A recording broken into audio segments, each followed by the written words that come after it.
వర్గాల ప్రజలకు సముచిత న్యాయం జరగాలి, ఈ వ్యవస్థ మీద నమ్మకం కుదరాలి, కొద్దిమందే ఈ వ్యవస్థను కబ్జా పెట్టి నడుపుతూ ఉన్నటువంటి దాన్ని బద్దలు కొట్టి ఇవాళ సబ్కా సాత్, సబ్కా వికాస్, సబ్కా విశ్వాస్, సబ్కా ప్రయాస్ ఈ నినాదాన్ని అమలు చేస్తున్న వ్యక్తి ఇలా మోడీ గారు.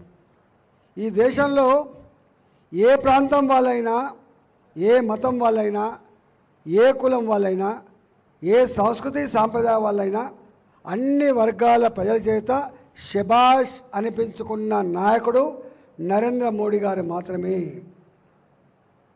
1977 తర్వాత సంకీర్ణ రాజకీయాలు తప్ప స్టేబుల్ గవర్నమెంట్ ఎప్పుడు లేదు. కానీ మోడీ గారికి 273 సీట్లు భారతీయ జనతా పార్టీకి ఇచ్చి మీరు స్ట్రాంగ్గా ఉండాలి, దేశ ప్రయోజనాలను కాపాడాలి, మీరు స్టబ్బన్గా ఉండాలని చెప్పి ఇవాళ 273 సీట్లు ఇచ్చి గెలిపిస్తే రెండోసారి మళ్ళీ అధికారం పోతే మోడీ గారి పరిపాలన నచ్చి 303 సీట్లు కేవలం భారతీయ జనతా పార్టీ గెలిచింది, 330 సీట్లు పైబడి ఎన్డీఏ గెలిచింది. ఇవాళ 10 ఏళ్ళ తర్వాత మళ్ళీ మోడీ గారిని ఇవన్నీ చేసి ఉన్నాడు కాబట్టి, అన్ని వర్గాలకు కనెక్ట్ అయింది కాబట్టి అబ్కి బార్ 400 పార్ ఔర్ ఏక్ బార్ మోడీ సర్కార్ అనేటువంటి పద్ధతిలో ప్రజలంతా ఆలోచిస్తూ ఉంటే ఊరంతా ఒక దారి అయితే ఊసర వెళ్ళింది వేరే దారి అన్నట్టుగా ఇవాళ గుడ్డి ద్వేషంతో ఇవాళ ఎన్ని అడ్డుదారులైనా తొక్కి ఏదో ఒక సీక్రెట్ ఎజెండా పెట్టుకొని భారతీయ జనతా పార్టీ మీద బురద జల్లేటువంటి చిల్లర ప్రయత్నం తప్ప అవగాహన ఉన్నవాడు, చరిత్ర తెలిసినవాడు, నిజమైన రాజకీయ నాయకుడు ఇట్లాంటి మాట మాట్లాడు.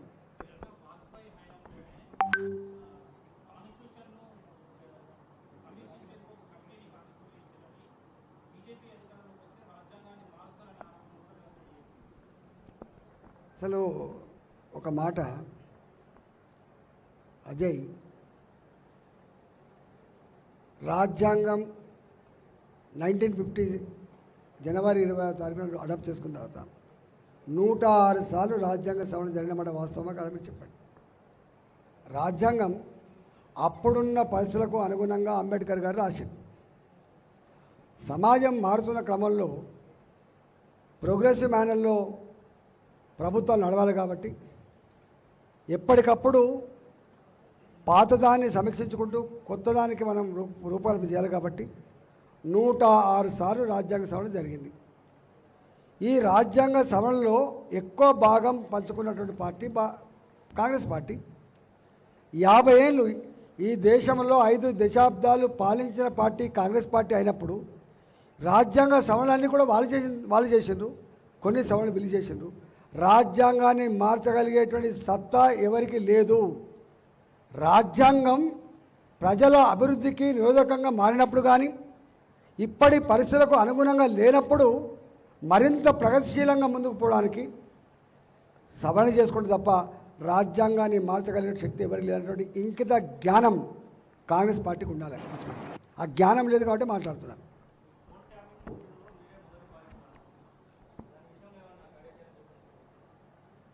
ఇవాళ ఈ ప్రభుత్వం మేము అనుకున్నాం రేవంత్ రెడ్డి గారు అధికారంకి వచ్చి ఈయన కూడా కొన్నిటికి బాధితుడు కాబట్టి చర్యలు ఉంటాయని చెప్పి అనుకున్నాం.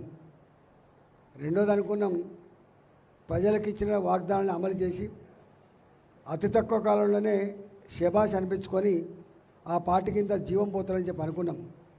ఎందుకంటే ఆ పార్టీ జీవం పోయిన పార్టీ కాబట్టి, ఏదో కేసీఆర్ మీద ఉన్నటువంటి ద్వేషంతో కోపంతో ఓట్లేసి గెలిపించింది కాబట్టి, అనుకోని పరిణామం, అనుకోని విజయం కాబట్టి వాళ్ళు ఏమన్నా మంచి పని చేసి వచ్చేస్తారు అనుకున్నాం. కానీ ఏ ఒక్కటి కూడా అమలు చేయలే. మీకు తెలుసు హామీల గురించి నేను వాటి ప్రస్తావించాల్సిన ప్రజలందరూ అనుకుంటున్న మాట ఏం తెలుసా, కొండ నాలుకకు మంది అయితే ఉన్న నాలుకకు పోయినట్టు అయిపోయింది.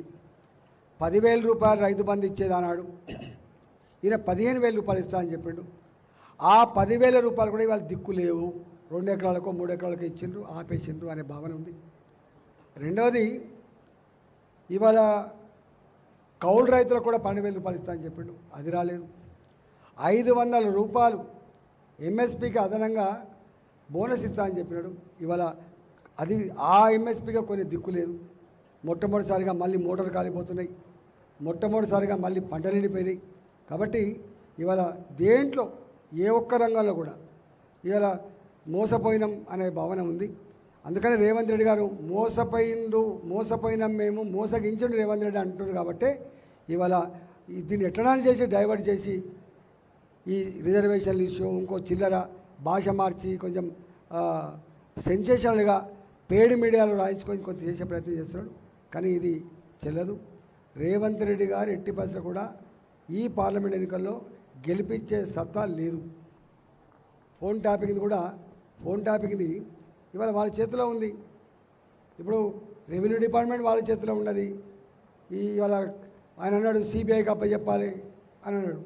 సరే సిబిఐకి ఎందుకు రాస్తలేదు ఒకటి, కానీ నీ చేతిలో అన్ని రకాల చట్టాలు పెట్టుకొని ఇలా కాళేశ్వరం జరిగినటువంటి ఈ దుర్మార్గం అంతా కూడా ఎందుకు నువ్వు చర్యలు తీసుకోలేకపోతున్నావు చెప్పండి. ఏం ములాఖాత్ అయినావు, ఏం రాజీ పడ్డాం, ఏం చీకటి ఒప్పందం జరిగింది మీరు చెప్పాలి. అందుకని చెప్పే మాటలకు చేసే పనికి పొంతనలేని వ్యక్తి రేవంత్ రెడ్డి. ఇవాళ ఎక్కడ చూసినా కాంగ్రెస్ పార్టీ చరిత్ర గురించి ఆయన చెప్పిన వీడియో ఇవాళ వచ్చింది. ఈ దేశంలో స్కాములు అంటూ ఉంటే దాన్ని పెంచి పోషించినటువంటి పార్టీ కాంగ్రెస్ పార్టీ. స్కాములు లేకుండా బతకలేని పార్టీ కాంగ్రెస్ పార్టీ. మోసానికి మారిపోయిన పార్టీ కాంగ్రెస్. నేను మాట్లాడింది కాదు, మీరు పంపిస్తే ఇప్పుడు అదంతా అన్నిట్లో కాంట్రవర్సీ. అధికారం లేనినాడు ఒక మాట, అధికారం వస్తే ఒక మాట. ఒడ్డెక్కేదాకా ఓడమల్లప్ప, ఒడ్డెక్కినాక బోడమల్లప్ప. తూచా తప్పకుండా పాటించే వ్యక్తి, మాట మీద నిలకడలేని వ్యక్తి, ఏ విషయం మీద సమగ్రమైన అవగాహన లేని వ్యక్తి, ప్రజలంటే ఏందో, ప్రజాస్వామ్యం ఏంటో, పరిపాలన ఏంటో అవగాహన లేని వ్యక్తి ఎవరు అంటే ఇప్పుడు రేవంత్ రెడ్డి అనుకుంటారు.